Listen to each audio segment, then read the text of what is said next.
Oke, halo Kak. Halo. Sebelumnya perkenalkan, aku Najma Jamila. Kakak boleh perkenalkan nih namanya siapa? Oke, dari saya dulu ya. Nama saya Miftah Khairudin, dari Partai POP, dan wakil saya. Saya Imam Mustaqim dari Partai Jaya. Jadi kami merupakan gabungan koalisi Partai Jaya dan Partai POP dari paslon nomor 1. Paslon nomor urut 1. Langsung ke pertanyaannya aja kali ya. Yang pertama, diskursus pembelajaran kritis menjadi tonggak kebangkitan atas nama kebebasan, di mana kelas pembelajaran kritis pula ikut membangun sebuah peradaban sehingga muncul sumber daya manusia yang berintelektual dan berkualitas, karena pembelajaran kritis menciptakan pasar bebas bagi setiap manusia dalam mempelajari sebuah ilmu dan pengetahuan. Nah, melihat situasi kampus yang mengalami dekadasi dari budaya akademis yang kritis di kampus selama 1 tahun ke depan, apa sih yang membuat dirimu pantas untuk kami pilih, Kak? Oke, izin menjawab ya dari saya terlebih dahulu, nanti ditambahin oleh wakil saya apabila ada tambahan. Tadi untuk nalar kritis mahasiswa, kenapa kok kami pantas dipilih teman-teman? Karena kami membawa gagasan, membawa arah pandang yang mana kita juga fokus ke pengembangan nalar kritis mahasiswa. Nah, nanti apa yang akan kita bawa? Yang akan kita bawa adalah ikhtiar kita untuk mengembangkan kultur kritis itu dimulai dengan program kerja. Program kerja yang akan kami bawa yang pertama mengadakan ruang-ruang diskusi. Ruang-ruang diskusi ini bukan hanya untuk internal Dema, akan tapi juga nanti berkolaborasi dengan teman-teman di fakultas, teman-teman di UKM, dan mahasiswa umum tentunya. Dan yang kedua, insya Allah kita akan meneruskan program kerja tahun kemarin, periode yang lalu, mengenai mimbar bebas.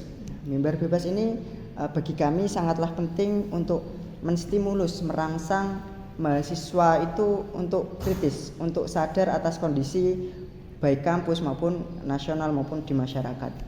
Begitu. Mimbar bebas ini nanti juga untuk seluruh mahasiswa, dan tentunya kami juga melibatkan teman-teman dari organisasi yang ada di UIN Salatiga. Itu dari saya, ada tambahan? Mungkin tambahan karena turunnya mahasiswa ini bukan hanya merupakan karena COVID, tapi kami menilik karena kurangnya kesempatan mahasiswa. Jadi kami mencoba nantinya membuat wadah yang kemudian bisa dimanfaatkan, dan ini semoga bisa dikembangkan terus-menerus. Maka nalar kritis mahasiswa akan kembali pada puncak tertinggi kritisnya, seperti itu. Langsung ke pertanyaan selanjutnya, Kak. Kan dalam sebuah organisasi atau instansi politik tuh publik, dominasi kaum laki-laki sebagai pemimpin memang masih begitu kuat ya, Kak. Padahal kenyataannya perempuan pun mempunyai potensi yang tidak kalah dengan laki-laki dalam hal memimpin. Realita yang ada hingga hari ini menempatkan bahwa perempuan Indonesia mengalami ketimpangan sosial dan budaya. Dalam bidang politik sendiri dan ruang-ruang lain, presentasi keterwakilan perempuan masih sangat rendah apabila dibandingkan dengan presentasi laki-laki. Dalam skup lebih kecil, terutama kampus, kita bisa lihat dari calon paslon dan tahun-tahun sebelumnya itu jarang memberikan ruang lebih ke perempuan. Nah, bagaimana sih paslon dalam melihat masalah ini dan bagaimana follow up representasi wanita dalam kabinetnya ke depan? Oke, izin menjawab juga untuk pertanyaan ini. Yang pertama mengenai ketimpangan antara laki-laki dan perempuan di kepemimpinan ya.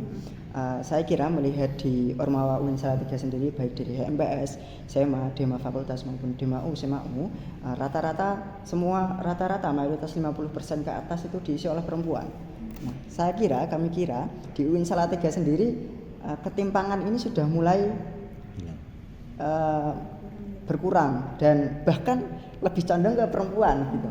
Nah, ini suatu progres kemajuan yang baik untuk kedepannya. Namun yang menjadi catatan tadi bahwasanya paslon yang DEMAU rata-rata dari tahun ini sebelumnya itu laki-laki begitu.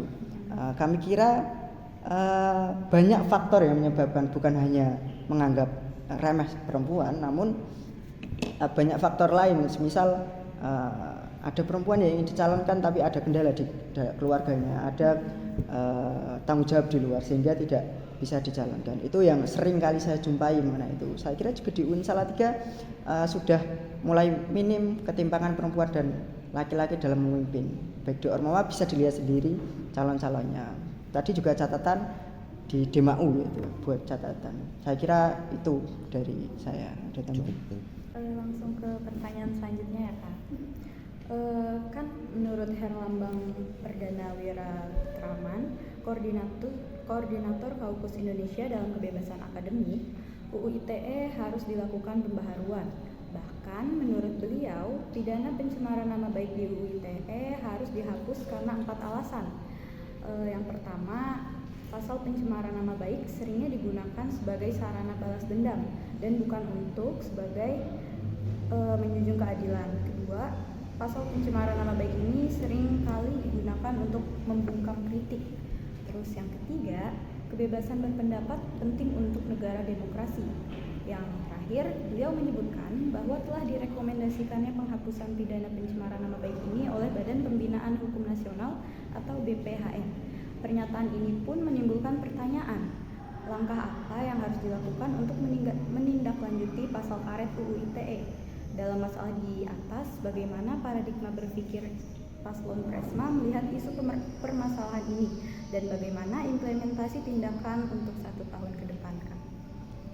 Oke, tadi boleh menjawab yang tadi belum? Kayaknya yang tadi ada yang kurang menjawabnya ya, karena tidak lanjut di kabinet kita. Kalau kita terpilih keterwakilan perempuan, saya kira juga nanti akan mayoritas perempuan, karena melihat sendiri saya kemarin di Dema FTIK, badan pengurus harian terdiri dari 6 orang, itu yang laki-laki hanya saya. Sekretaris, bendahara, kabid eksternal internal itu perempuan, begitu. Nanti pun keterwakilan dari berbagai fakultas, dari berbagai elemen, nantinya keterwakilan perempuan pasti ada di situ, baik koor maupun tidak. Kita melihat kompetensi orang tersebut. Banyak kok yang laki-laki yang kurang berkompeten. Kita juga mempertimbangkan itu. Nah, tadi melanjutkan mengenai pasal UU ITE ya. Mengenai UU ITE yang terkesan banyak pasal-pasal karet yang bisa membungkam orang-orang yang kritis. UU ITE ini sudah berjalan sekitar 1 tahun 2 tahun ini ya, setelah disahkan kemarin, dan banyak korban yang mengkritik pemerintah, dikriminalisasi, dilaporkan, dan bahkan ada yang dipenjara. Nah, untuk mengawalnya bagaimana? Kami rasa kami juga ketika terpilih nantinya bisa berkolaborasi dengan teman-teman mahasiswa yang ada di Fakultas HTN Syariah, HTN atau Fuadah, yang memang ada ranahnya di situ. Banyak isu-isu yang seperti itu kan kita harus melibatkan orang yang dihukum, yang memang di pers, bahkan di LPM Dinamika yang bergerak di pers ini elektronik itu kan dekat dengan UU ITE ini. Dan ini juga UU ITE ini kan bakal direvisi lagi. Ada RUU ITE yang masuk prolegnas tahun ini, kalau tidak salah tahun ini masuk prolegnas yang akan direvisi kembali, yang mungkin ada pasal-pasal karet yang akan direvisi. Nah, tugas Demau kami ketika terpilih mau apa sih mengenai isu ini? Ya, nanti kita akan melibatkan teman-teman dari LPM, teman-teman dari hukum untuk membahas ini, mengkaji ini, dan nanti kita juga follow up dengan memanfaatkan aliansi yang ada, aliansi Dema PTKN, aliansi Dema Nusantara. Bahkan mungkin nanti kalau memang ada kesempatan bergabung, gabung dengan aliansi BEM seluruh Indonesia. MSI. Namun ini juga harus dengan bersama-sama, bukan gerakan yang eksklusif kita sendiri. Kita melibatkan semua pihak untuk mengkaji ini, menyuarakan mana pasal-pasal yang memang kontroversial, memang tidak pas begitu. Nanti juga kajian audiensi dengan DPRD untuk menyampaikan ke DPRD pusat mengenai RUU ITE ini. Ada tambahan? Ya, kurang lebih itu. Selanjutnya, bentuk tindakan apa yang akan dijalankan ketika melihat permasalahan nasional yang begitu berkecamuk? Isu nasional yang berkecamuk, apa yang dilakukan? Yang Apa ya? Ya kita yang pertama terkait dengan isu nasional itu bagaimana kita mengkaji terlebih dahulu, baik di internal Dema, nantinya juga ada departemen pergerakan yang mana mewadai tentang kajian. Setelah itu kan pasti ada kesimpulan-kesimpulan yang ada yang kemudian dimanfaatkan sebagai bekal kita untuk menjalankan komunikasi tentang pembahasan permasalahan-permasalahan isu nasional itu bersama aliansi. Begitupun feedback dari aliansi pun bisa kembali ke Demau lagi dan kami bisa menyebarkan ke mahasiswa seperti itu mungkin.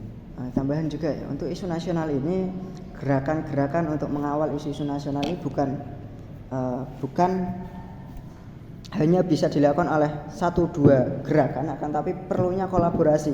Kalau gerakan pengawalan isu-isu ini eksklusif, terkesan bergerak sendiri-sendiri, misal kelompok ini bergerak sendiri, kelompok ini bergerak sendiri. Sekarang banyak sekali dualisme aliansi mahasiswa. Nah, ini membuat perpecahan, membuat gerakan kita kurang masif, kurang berdampak. Nah, ini yang ingin kita lakukan ke depan ketika kami terpilih. Kami ingin mengkonsolidasi gerakan mahasiswa terlebih dahulu dari mulai UIN Salatiga. Mahasiswa UIN Salatiga terlebih dahulu kita ajak elemen-elemen mahasiswa UIN Salatiga untuk bersama mengawal isu-isu baik di kampus maupun nasional.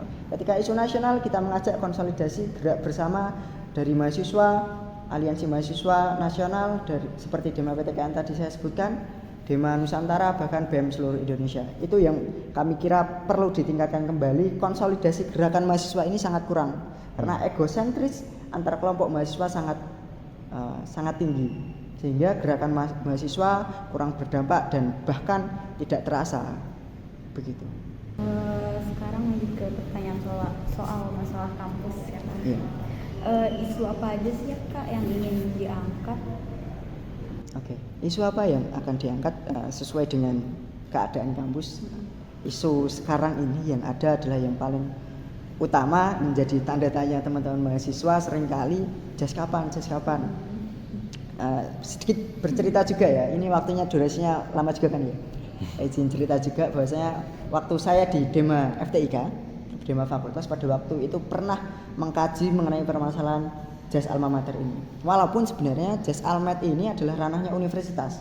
Jadi Dema SEMAU ranahnya. Pada waktu itu saya di Dema Fakultas, tapi tetap kita kaji karena kalau jas almet ini menjadi alma mater wajib bagi mahasiswa, jadi kampus harus menyediakan karena kampus tidak boleh memungut biaya selain dari UKT, dari Permenak ya, Permenak terbaru, SK terbaru. Itu kami melakukan kajian, kami setorkan ke dekanat untuk disampaikan ke pihak universitas. Itu yang saya lakukan di Dema Fakultas kemarin. Namun itu yang ingin saya follow up lagi apabila jas almet ini sampai sekarang belum turun, ingin kita follow up di Demau SEMAU, bareng SEMAU. Nantinya kita kaji, kita kumpulkan data-data kembali, kita buat draft kajian yang akan kita setorkan ke pihak rektorat nantinya. Itu yang pertama jas alma mater ya. Yang kedua mengenai UKT. UKT ini menjadi permasalahan di PTKIN manapun, paling banyak diangkat dari Wali Songo, dari Sunan Kalijaga, dari bahkan Surabaya, UIN Surabaya. Di mana-mana itu PTKIN mesti mengangkat isu UKT karena memang UKT ini harusnya disesuaikan dengan ekonomi mahasiswanya gitu. Tapi dalam kenyataannya banyak sekali mahasiswa yang keberatan dari UKT itu. Mungkin ada faktor lain seperti pengisian administrasi yang saya ngobrol dengan pejabat kampus dari lembaga, ya alasan mereka mungkin karena administrasi pengisiannya kurang berkas ini. Namun yang saya yakini banyak kok yang sudah lengkap tapi mendapat UKT yang tinggi. Seperti saya sendiri mendapat UKT yang tinggi dulu, jadi saya merasakan bagaimana mendapatkan UKT yang tinggi. Dan ketika mendengar mahasiswa yang mendapat UKT tinggi itu saya juga ikut sedih ya, membantu juga nggak bisa, namun kami hanya bisa mengkomunikasikan di fakultas pada waktu itu UKT yang mana juga ini berkaitan dengan transisi menjadi PLU. UIN Salatiga ini kan baru menjadi UIN dan otomatis nanti akan menjadi PLU, Badan Layanan Umum, yang mana dalam pengelolaan uangnya lebih mandiri. Namun UIN Salatiga harus mencari pendanaan sendiri, harus punya layanan umum. Seperti kita kan sekarang di SC itu penyewaan SC. Nah, itu sumber pemasukan bagi kampus. Kalaupun layanan umum di UIN Salatiga ini masih belum memadai, yang jadi korban bisa jadi mahasiswa dengan menaikkan UKT tinggi. Itu analisis dari kami begitu. Nah, ini nanti kita kaji yang lebih matang lagi apa yang perlu kita laporkan ke rektorat. Yang kedua itu, yang ketiga mengenai kekerasan seksual, kekerasan seksual. Isu kekerasan seksual seperti yang kami sampaikan pada waktu debat, bahwasanya kita kalau perlu mendorong dibentuk satgas khusus untuk menangani isu kekerasan seksual, karena selama ini kan isu kekerasan seksual ini hanya ditangani oleh PSGA, yang mana PSGA ini kan fokusnya bukan hanya itu saja.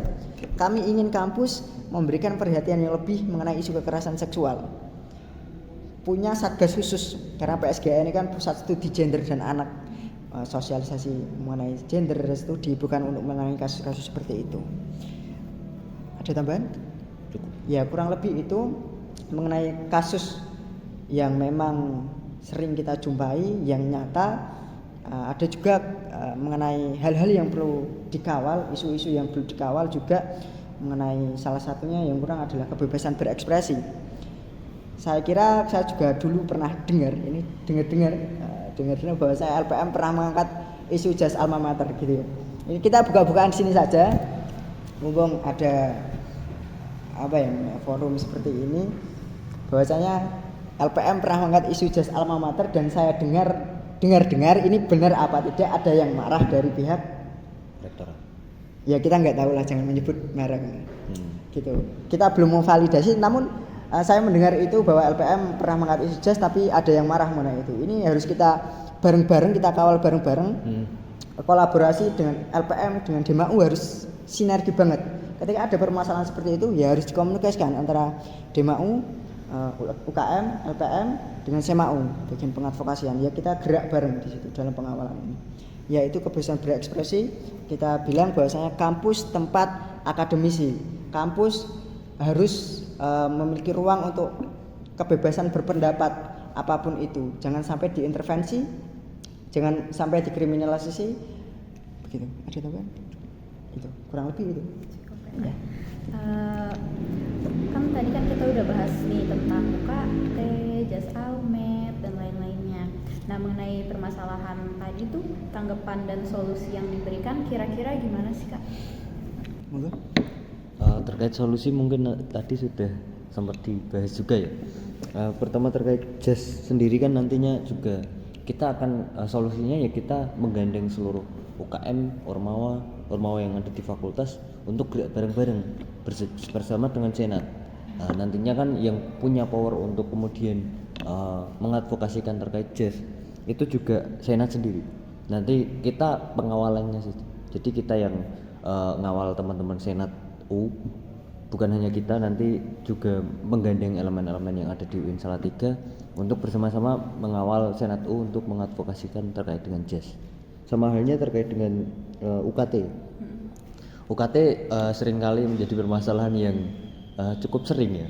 Ketika datang pembayaran UKT, memang banyak mahasiswa yang kemudian mengeluh. Seperti halnya ketika saya di Senat tahun ini di periode 2023 itu saya mengadvokasikan 3 orang yang benar-benar itu ya ada kejadian luar biasa, yaitu orang tuanya meninggal. Seharusnya kan UKT itu kemudian diturunkan, tapi dari Wadek itu kemudian ini sedikit cerita ya, dari Wadek itu kemudian tidak mau menurunkan UKT dengan jumlah yang sesuai. Maka dari itu dari teman-teman DEMA yang ada di fakultas dan SEMA yang ada di fakultas dakwah tahun ini 3 orang itu bisa lolos dengan cara kami melaporkan ke rektorat, dan akhirnya dengan lapang dada rektorat sebenarnya bagi saya ketika kita maju dengan baik-baik saja, mereka juga akan menanggapi dengan baik-baik saja, seperti itu. Oke, tambahan sedikit mengenai itu, tadi sudah disampaikan wakil saya bagaimana mengatasi isu-isu itu. Memang kita mengedepankan audiensi terlebih dahulu, yang mana UIN Salatiga ini terkenal moderasi beragama ya. Apalagi kota Salatiga terkenal toleransinya.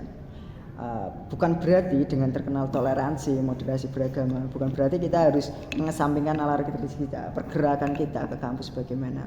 Kita tetap harus mempunyai taring terhadap pengawalan isu-isu kampus yang memang merugikan mahasiswa. Begitu tadi audiensi ketika sudah ada kajian yang matang, kita audiensi dengan pihak kampus. Saya kira pihak kampus ketika kita datang dengan baik-baik, mereka akan menanggapi dengan baik. Namun ketika tidak menanggapi dengan baik, ketika sudah kita melakukan dengan cara yang halus, dengan cara soft, tapi tetap gak bisa, ya jika dibutuhkan kita akan lebih dari itu. Kita menyesuaikan dengan rektorat bagaimana tanggapan mereka. Dan ketika pengalaman saya di dekanat pun, ketika kami melakukan menyetorkan memasukkan kajian kami ke dekanat, alhamdulillah dari dekanat Bapak Dekan Prof Mansur niku langsung responsif, langsung menindaklanjuti apa yang kami laporkan mengenai keluhan mahasiswa, apa yang belum di tingkat fakultas. Ketika di tingkat U ya itu kami minta tolong ke dekan untuk melanjutkan ke rektorat. Namun ketika kami terpilih nanti di DEMAU, ini menjadi ranah kami, akan kami sampaikan langsung ke pihak rektorat. Gitu. Oke, Kak. Sekarang pertanyaan buat kalian berdua, apabila tidak menjalankan visi misi, apa bersedia turun jabatan? Dari salah satu atau bareng? Salah satu gitu ya? Oke. Nanti kan misal ketuanya mau turun digantikan wakilnya. Kalau misal wakilnya nggak siap turun, ya saya jawab di sini bahwasanya ketika kami memang tidak ada progres apa yang kami sampaikan di debat maupun di sini, maka kami siap turun. Namun dengan catatan indikator kegagalan itu harus jelas dan melalui mekanisme yang jelas. Kami pun di sini maju dengan membawa keresahan bersama, bukan atas dasar keinginan jabatan, akan kami atas dasar keresahan yang kami ingin perbaiki ketika kami menjadi ketua DEMAU maupun wakil ketua DEMAU. Saya siap turun ketika memang itu dianggap gagal dan harus melewati mekanisme yang ada. Karena indikator kegagalan itu kan relatif.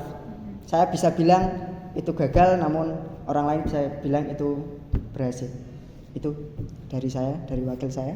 Ya, terkait dengan siap turun jika tidak menjalankan visi misi, sama seperti calon ketua saya, bahwasanya ketika nanti kita memang dinilai gagal dalam menjalankan visi dan misi kami untuk kemudian maju sebagai ketua dan wakil ketua DEMA, kami siap turun dengan mekanisme yang sesuai dan indikator kegagalan itu harus sesuai.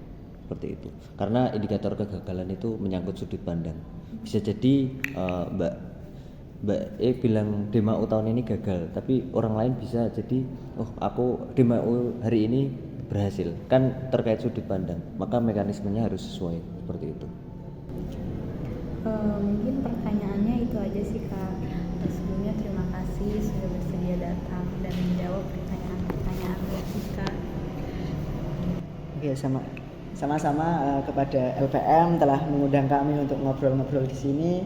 Ya, ini juga bagaimana kami menyampaikan gagasan kami untuk DEMAU ke depan bagaimana. Dan harapannya ketika kami terpilih, sinergi antara DEMAU dengan LPM lebih tersinergi lagi dalam membahas berbagai permasalahan isu. Bukan hanya LPM, tapi kita libatkan UKM-UKM yang ada. Ya, betul, karena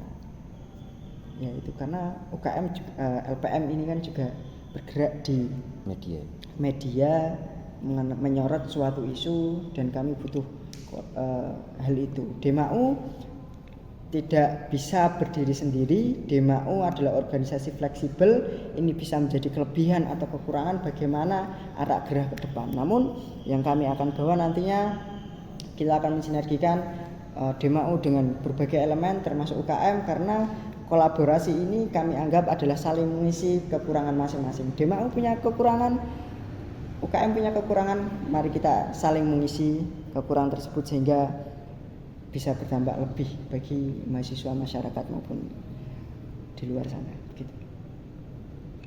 Mungkin Itu dari kami. ada closing atau ditutup langsung?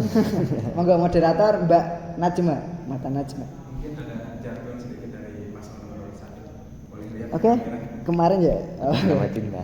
Oke. Oke, closing statement sambil jargon begitu ya. Oke, kami mengajak kepada teman-teman mahasiswa untuk terus menyalakan harapan kebaikan bagi UIN Salatiga dan Indonesia. Ilmu dan bakti kuberikan. Adil dan makmur kuperjuangkan, Atas nama cinta kita berjuang. hidup Hidup mahasiswa. mahasiswa.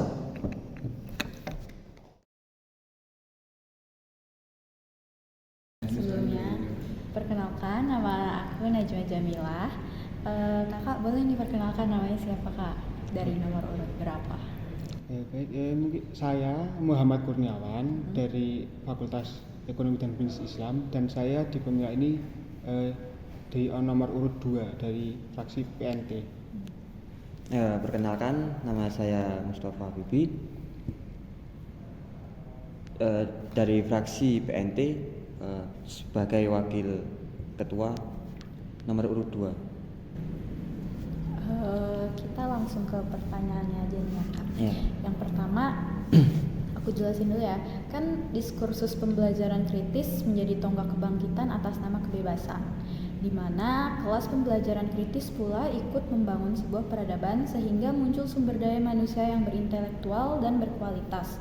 Karena pembelajaran kritis menciptakan pasar bebas bagi setiap manusia dalam mempelajari sebuah ilmu dan pengetahuan.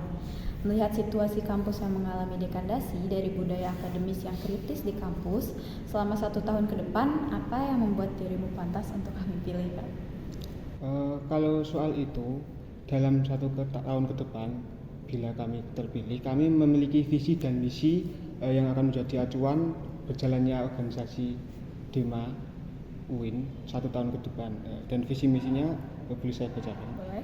Untuk yang pertama itu visi terciptanya lembaga eksekutif UIN Salatiga yang aktif, sinergis dan progresif untuk membentuk kader yang unggul dan bernilai spiritual. Kenapa kami kok hanya beraju kepada lembaga eksekutif? Karena bila lembaga eksekutifnya sendiri lemah, mungkin untuk menyongkong yang lainnya mungkin tidak akan bisa seperti itu.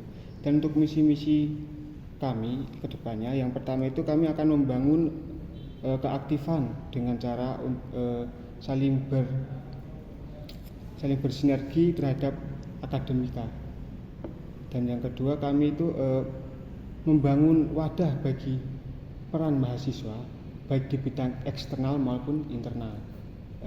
Dan yang ketiga itu menjunjung tinggi Tridharma perguruan tinggi. Yang keempat itu kami ingin menciptakan mahasiswa yang sangat kritis dan mahasiswa yang peka akan isu-isu yang terjadi terkini. Dan yang terakhir, kami ingin meningkatkan rasa ingin belajar atau keintelektualan mahasiswa dengan membangun atau mendirikan atau melakukan ataupun kami membuat kajian-kajian ataupun diskusi-diskusi yang bersifat sosial, intelektual maupun agamis. Bukannya seperti itu. Dan mungkin dari paslon 2 sendiri, adapun kita juga memiliki arahan untuk berjalannya dalam keorganisasian eksekutif ini. Yang pertama adalah menerapkan 3M, yaitu menghargai waktu, menghargai orang lain, dan menghargai diri sendiri. Dan yang kedua ada mengoptimalkan ataupun maksimalkan sumber daya yang ada, yang sudah disediakan oleh kampus ataupun eksekutif itu sendiri. Mungkin itu. Kan dalam sebuah organisasi atau instansi publik, dominasi kaum laki-laki sebagai pemimpin memang masih begitu kuat. Padahal kenyataannya perempuan pun mempunyai potensi yang tidak kalah dengan laki-laki dalam hal memimpin. Realita yang ada hingga hari ini menempatkan bahwa perempuan Indonesia mengalami ketimpangan sosial dan budaya. Dalam bidang politik sendiri dan ruang-ruang lain, presentasi keterwakilan perempuan masih sangat rendah apabila dibandingkan dengan presentasi laki-laki. Dalam skup lebih kecil terutama kampus, Kita bisa dilihat dari calon paslon-paslon dari tahun lalu jarang memberikan ruang lebih ke perempuan. Bagaimana paslon dalam melihat masalah ini dan bagaimana follow up representasi wanita dalam kabinetnya ke depan, Kak? Kalau dari kabinet kami berpandangan bahwa saat seseorang itu memang mampu dan memang dia itu mempunyai pengalaman ataupun dia mempunyai kemampuan dalam hal itu, kami akan masukkan ke situ, tidak memandang laki-laki atau perempuan. Yang kami cari itu kualitas, mungkin seperti itu. Mungkin ada tambahan dari Mungkin kalau dari saya terkait ketimpangan sosial untuk perempuan itu, pandangan saya itu memang seberapa sih kualitas perempuan itu, karena sampai hari ini banyak juga kan untuk tidak harus dicontohkan di kepemimpinan, tapi di menteri-menteri ataupun pimpinan menteri-menteri di Indonesia itu banyak yang perempuan, karena sebagaimana perempuan itu dari pandangan saya adalah jeli ataupun teliti dalam bidang seperti itu. Mungkin itu. Langsung ke pertanyaan selanjutnya nih, Kak. Kan menurut Herlambang Perdana Wiratraman, Koordinator Kaukus Indonesia untuk Kebebasan Akademik, UU ITE harus dilakukan pembaharuan. Bahkan menurut beliau, pidana pencemaran nama baik di UU ITE harus dihapus karena 4 alasan. Yang pertama, beliau menyebutkan pasal pencemaran nama baik seringnya digunakan sebagai sarana balas dendam dan bukan untuk menjunjung keadilan. Terus yang kedua, pasal pencemaran nama baik ini seringkali digunakan untuk membungkam kritik. Yang ketiga, kebebasan berpendapat penting untuk negara demokrasi. Yang terakhir, beliau menyebutkan bahwa direkomendasikannya penghapusan pidana pencemaran nama baik ini oleh Badan Pembinaan Hukum Nasional BPHN. Pernyataan ini pun menimbulkan pertanyaan, langkah apa yang harus dilakukan untuk menindaklanjuti pasal karet UU ITE? Dalam masalah di atas, bagaimana sih, Kak, paradigma berpikir Paslon Presma melihat isu permasalahan ini dan bagaimana implementasi tindakan untuk 1 tahun ke depan? Kalau menurut saya sendiri tentang UU ITE ini, untuk kebebasan berpendapat, kami sangat mendukung hal itu. Namun, memang setiap UU itu mempunyai hal yang negatif maupun positif. Untuk hal negatifnya mungkin sudah disebutkan tadi, tapi untuk positifnya jangan lupa segi positifnya. Karena apa? Saat UU ITE dihapus, maka banyak orang yang berkritisi, namun secara berlebihan, karena tidak ada undang-undang yang menyokong hal tersebut. Oleh karena itu, kami menjunjung tinggi atau mendukung tinggi hal tersebut, atau mendukung tinggi tentang kebebasan berpendapat. Namun di sisi lain kami juga bila itu dihapus karena sisi negatifnya mungkin tidak seperti itu. Lebih ke bagaimana penggunaannya tadi. Karena suatu undang-undang akan lebih maksimal bila dilakukan dengan benar. Dan itu pun harus ada langkah-langkah dari kami, mungkin seperti sosialisasi atau dan lain sebagainya yang terkait hal itu, agar hal-hal yang negatif tadi yang disebutkan tidak terjadi. Mungkin lebih ke pencegahannya saja. Mungkin ada tambahan? Mungkin kalau dari saya terkait undang-undang UU ITE itu yang dipermasalahkan dalam multitafsir, kalau dari saya sendiri mungkin bagaimana sih semaksimal mungkin UU ITE itu diperinci penjelasannya sehingga tidak terjadinya timbul multitafsir di pandangan-pandangan sosial yang salah mengartikan hal tersebut. Mungkin itu. Bentuk tindakan apa yang akan dijalankan ketika melihat permasalahan nasional yang begitu berkecamuk? Mengenai hal itu kan dari Dima UIN sendiri dari tahun-tahun kemarin sudah mengikuti afiliasi dengan beberapa kampus di suatu tempat atau daerah bahkan nasional. Oleh karena itu kami mengamati pergerakan dari mereka terlebih dahulu.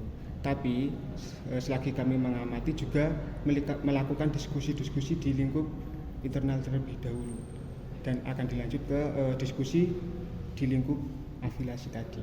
Dan jikalau mereka melakukan pergerakan, maka kami juga akan memperkuat pergerakan mereka. Begitu.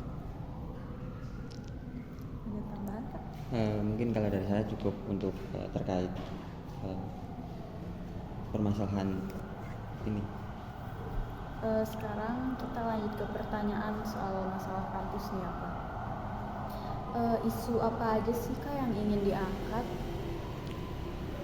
Kalau isu yang akan kami angkat bila kami terpilih nanti mungkin untuk masalah JAS dan juga UKT, ketimbangan UKT gitu.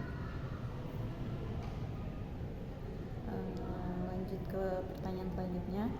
Untuk permasalahan yang tadi udah kakak sebutin kayak UKT, JAS Almed itu tanggapan dan solusi yang diberikan kira-kira gimana Kak? Kalau untuk UKT sendiri dari kampus kan juga sudah menetapkan pembagian UKT dilihat dari penghasilan ataupun kemampuan orang tua sendiri-sendiri. Kenapa kok UKT hari ini per hari ini semakin naik? Karena kita sudah beralih dari IAIN ke UIN. Dan untuk mahasiswa mungkin yang masih merasa keberatan itu bisa melaporkan ke DIMA dengan perantara bisa melaporkan ke HMPS terlebih dahulu dan lain sebagainya, HMPS ataupun DIMA fakultas. Karena apa? Karena saat mereka tidak bilang ke situ maka kami juga tidak akan mengetahui hal tersebut seperti itu.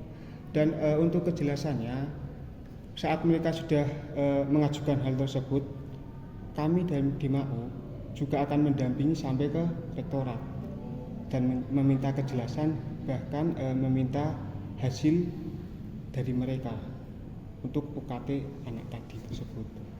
Karena dari dasarnya itu sudah ditentukan masalah UKT. Mungkin ada tambahan Kak? Mungkin kalau dari saya untuk UKT itu mungkin kenapa sih kita akan memberitahukan kepada mahasiswa yang masih berpikiran kok UKT ku tinggi, mungkin akan bersosialisasi bahwasanya ada alasan kenapa UKT-nya tinggi, dan emang ketika mahasiswa itu sendiri sudah berusaha semaksimal mungkin untuk membiayai UKT tapi kok emang tidak mampu, ya dari kita sendiri tidak melepas tanggung jawab akan mendampingi mahasiswa tersebut sampai ke pengajuan keringanan UKT. Lanjut ke pertanyaan terakhir nih Kak, buat kakak berdua. Apabila tidak menjalankan visi misi, apa kakak bersedia untuk turun jabatan?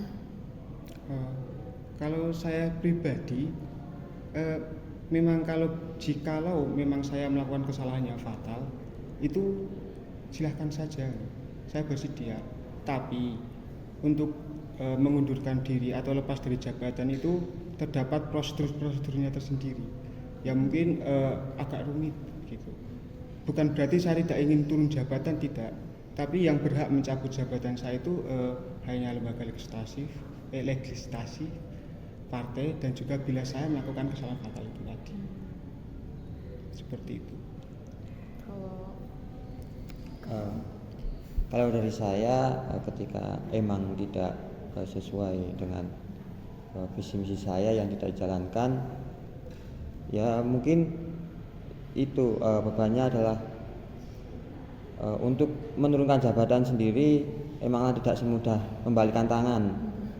Jadi ketika emang hal tersebut harus menurunkan saya, ya dan sesuai dengan prosedur apa yang telah ditentukan sesuai permasalahan maupun yang lain, ya mungkin bisa itu. Oke, mungkin itu aja sih Kak pertanyaan dari kami. Terima kasih udah bersedia datang dan menjawab pertanyaan kami. Mungkin ada apa namanya? Mungkin ada jargon nih dari kakak. Saya Nomor 2. Bisa lihat ke kamera. Nomor 2 enggak sepele. Nomor urut 2 enggak sepele.